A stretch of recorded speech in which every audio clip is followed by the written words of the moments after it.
Mesdames, Messieurs, bienvenue dans ce journal. À l'Assemblée provinciale du Lualaba, les auditions de préoccupation des députés provinciaux se sont poursuivies concernant le programme quinquennal du gouvernement provincial. Les différents groupes parlementaires ont posé des questions au gouverneur de province Richard Muyej-Manguez-Mons qui est attendu lors de la prochaine séance pour répondre à toutes les préoccupations. Les détails, c'est dans ce journal. Mesdames, Messieurs, encore une fois, bienvenue. Les auditions de préoccupation des députés provinciaux sur le programme quinquennal du gouvernement provincial se sont poursuivies à l'Assemblée provinciale du Lualaba ce vendredi 12 juillet 2019. Joe Kansang était présent.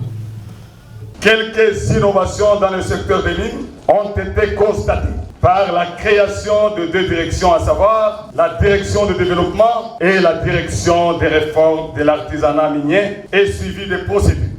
Quelles sont les missions spécifiques de ces deux directions alors que l'État congolais dispose des services techniques connus tels que la division provinciale des mines et la division provinciale des SAEMA?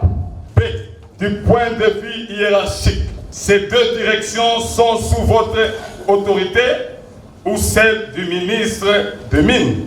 Dans l'axe de l'emploi, nous vous avons suivi avec plus d'intérêt sur la position du gouvernement provincial par rapport à la discrimination des travailleurs et surtout l'embauche de travailleurs étrangers qui exécutent ces tâches réservées aux nationaux. Toutes les dispositions légales et réglementaires ayant été soulevées. Pouvons-nous savoir concrètement les dispositions arrêtées pour votre gouvernement, par votre gouvernement plutôt, pour lutter contre ces fléaux? Qu'envisage votre gouvernement par rapport aux petits commerces de détail exécutés par les étrangers? Chose contraire à la loi congolaise. Bien sûr, on aura des audits, Excellence Monsieur le Gouverneur, mais ces audits interviendront après combien de temps? Les commissaires généraux bénéficient des portefeuilles, des cabinets et de mêmes avantages que les ministres provinciaux. Ce sont donc deux ministres appelés autrement pour essayer de contourner l'article 198 de la Constitution qui stipule, je cite, le nombre de ministres provinciaux ne peut dépasser 10. D'ailleurs, dans sa présentation de membres de son gouvernement, les gouverneurs de province a également présenté, alors qu'ils n'auraient pas dû le faire, les animateurs des structures d'appui du gouvernement du Lualaba, qui sont membres de l'espace du gouvernement. Comme il a dit, cela confirme donc qu'il y a plus de 10 ministres. Eu égard à ce qui précède, le gouvernement provincial du Lualaba est donc constitué de 15 ministres, ce qui est anticonstitutionnel. Soulignant que le gouverneur de province Richard Muyej-Manguez-Mons est attendu lors de la prochaine séance pour répondre à toutes ses préoccupations. Poursuivons ce journal à marge de la journée mondiale de la population. Les jeunes entrepreneurs du Lualaba ont exposé leurs œuvres publiques au gouverneur de province ce vendredi 12 juillet au complexe scolaire Ewabora en commune du Dilala. Reportage de Mikantinga. C'est avec faste que la journée mondiale de la population a été célébrée au Lualaba, où les jeunes entrepreneurs étaient face à leur destin en exposant le fruit de leur travail au gouverneur de province et au public. Nous voulons montrer qu'ici au Lualaba, nous avons des atouts. Nous demandons un accompagnement parce que par rapport à cet gouvernement d'aujourd'hui, nous sommes aussi représentés là-dedans sur l'entrepreneuriat. Nous voulons un accompagnement aussi. Nous ne voulons plus l'histoire d'importer même les piments, d'importer même l'oignon. Voilà pourquoi nous, PG, dans notre concession, nous avons une ferme agro-pastorale. Nous cultivons déjà, nous avons, vous voyez, des produits qui sont là-bas, que les gens peuvent consommer bio. Tour à tour, le gouverneur de province a visité tout le stand. Une satisfaction pour les organisateurs et une fierté pour la jeune province du Lualaba, très chère à Richard Muyej-Manguez-Mons. La question liée à l'entrepreneuriat, c'est une question qui apporte Sali, quand on parle de la question de l'emploi des jeunes. Donc c'est une manière pour moi d'être très honoré parce qu'au moins la réponse est donnée et tous les jeunes entrepreneurs sont satisfaits parce que recevoir un homme d'État de cet homme comme Richard Mouillezmanguezmo, c'est vraiment un sentiment vraiment de joie. Je suis très impressionné parce qu'il faut avouer que j'ai commencé à développer un préjugé négatif dans nos jeunes là-bas. Je prenais l'habitude de dire à Kinshasa, les jeunes se mettent ensemble, s'organisent. Ici, les jeunes attendent le mining. Mais je me rends compte que les jeunes ont des idées, qu'ils ont des projets, mais ils sont ignorés et ils ne se développent pas. Je voudrais féliciter les organisateurs, en l'occurrence MJDD, et je voudrais dire à Madame le ministre de l'entrepreneuriat des jeunes qui est avec moi, et qui a découvert avec moi que le Lualaba a des potentialités. Nous avons des réunions à partir de lundi, mardi et mercredi pour voir dans quelle mesure on doit les accompagner et tout de suite. C'est donc ce lundi 15 et mercredi 17 juillet prochain que ces jeunes entrepreneurs seront reçus par le patron de la province en vue de soumettre leurs projets. Toujours à l'occasion de la journée mondiale de la population, selon les statistiques de la population lualabaise, les femmes sont plus nombreuses que les hommes et très peu d'entre elles sont mariées. Cette situation pousse la rédaction de Wango Télévision à un questionnement. Peut-on permettre la légalisation de la polygamie pour faciliter à toutes les femmes d'avoir un mari? Suivez.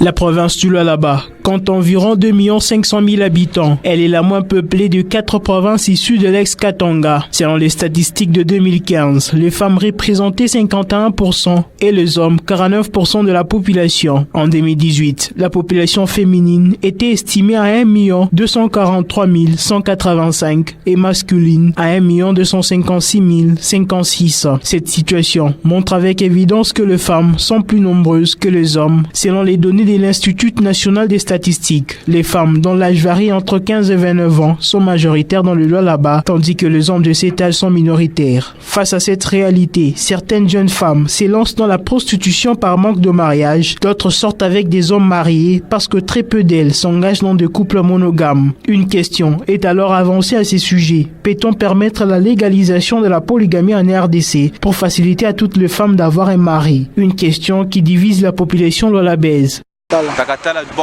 Je ne peux pas accepter la légalisation de la polygamie. Ce n'est pas bon pour un homme d'avoir plusieurs femmes.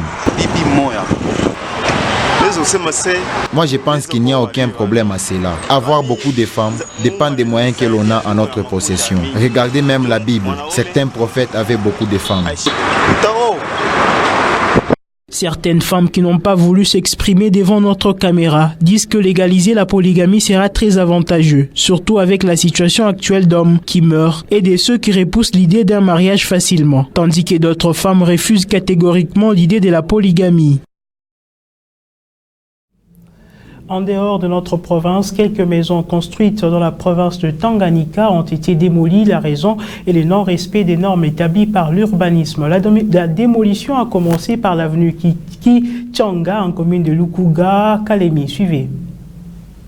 Ceci ressort de la décision du gouverneur de province Zoé Kabila, jurant de remettre dans le droit tous les endroits publics expropriés par des tierces. L'opération commence par les spoliataires de l'école primaire Moni, une école conventionnelle catholique située sur l'avenue Kichanga dans la commune de la Lukuga, où l'on reconnaissait à peine les limites initiales de sa concession menacée par des constructions privées. Lors de son dernier passage à cette école le 24 juin dernier, Zoé Kabila Mwanzambala était accueilli sous les chants des pleurs des enfants et des enseignants qui ne savaient pas à quel sein se vouer pour recouvrer leur espace. Le gouverneur des provinces, marchant dans la droite ligne de la justice, avait promis des solutions idoines après toutes les enquêtes. Dans cette opération, aucun spoliataire de cet endroit n'est épargné, peu importe le niveau de l'édifice ou encore de l'influence du propriétaire. Gédéon Kakoudji Kalama, maire de la ville de Kalemi.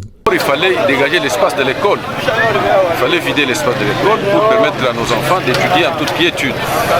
Mais aussi, dans son discours d'investiture, nous avons celui que son Excellence, monsieur le gouverneur, est vraiment décidé de nous aider à urbaniser la ville qui est chef-lieu de la province. Tout celui qui a construit sur la servitude, il doit prendre déjà des précautions pour enlever, afin de ne pas faire de pertes, parce que sinon, il va perdre les tôles, il va perdre tout ce qu'il a mis là-bas. On a commencé par le quartier Joseph, mais il y a le DAV. Le quartier DAV, vous voyez comment les gens ont construit aussi en désordre. nous allons permettre aux gens de passer. Ceux qui ont construit sur des servitudes, ils doivent libérer les servitudes. Des maisons entières appartenant aux commerçants et aux politiciens sont démolies en présence du ministre provincial des infrastructures, du maire de la ville de Kalemi, du directeur des cabinets du gouverneur, des autorités de la police nationale congolaise et de la population locale pour qu'au final, l'école primaire Moni recouvre sa superficie. La campagne de vaccination de l'épidémie des rougeoles a été lancée le jeudi 11 juillet dans l'est de la République démocratique du Congo. Plus de 67 000 enfants seront vaccinés. Toujours à l'est en Ituri, plus de 300 000 personnes ont pris fuite dans cette partie du pays à cause de violences suivies.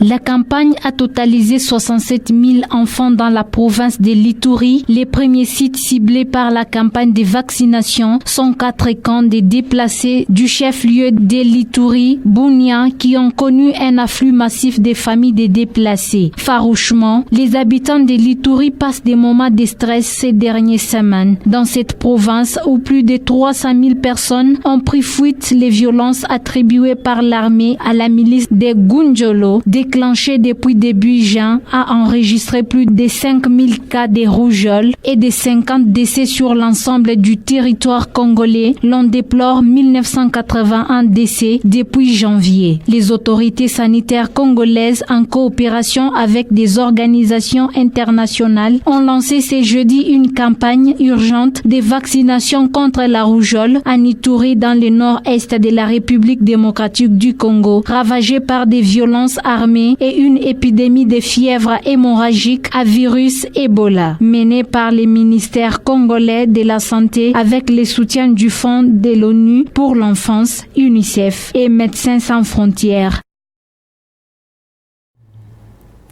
Nommé administrateur de la Banque africaine de développement, Freddy Matungulu remercie Félix Tshisekedi et prend congé de Lamuka. Face à cette nomination, quelques acteurs politiques ont réagi. On les écoute au micro de Ken Pangwe. Freddy Matungulu Bouyamu, ancien haut fonctionnaire du Fonds monétaire international et membre du présidium de la plateforme politique de Lamuka, ministre honoraire des Finances et président national du parti Congo Nabiso, nommé comme administrateur de la Banque africaine de développement. Le chef de l'État a bien opéré cette proposition. Pourquoi? Puisque dès au départ, le président est bien entouré. Ils ont eu le temps à partager ensemble avant qu'il puisse être président de la République. Il était d'abord opposant. Il a eu à travailler avec M. Freddy Matungulu, avec leur coalition, bien sûr.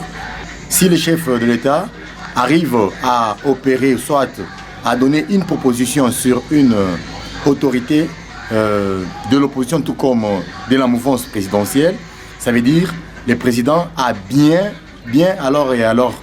analysé pour donner une très bonne proposition. Les gens ont compris que ce n'est pas le moment de se tirailler. Le président doit approcher ceux-là qui étaient avec lui dans l'opposition. Nous devons nous souder. Nous devons être ensemble. Matungulu Bouyamu remercie le chef de l'État, Félix Antoine Tshisekedi, et déclare qu'en étant administrateur de la Banque africaine de développement, il aura une mission de défendre les intérêts de la République démocratique du Congo et des 5 autres pays d'Afrique centrale. Mesdames, Messieurs, c'est la fin complète de ce journal. Merci à vous de nous avoir suivis. L'actualité reste en continu sur www.rwango.info. À très bientôt.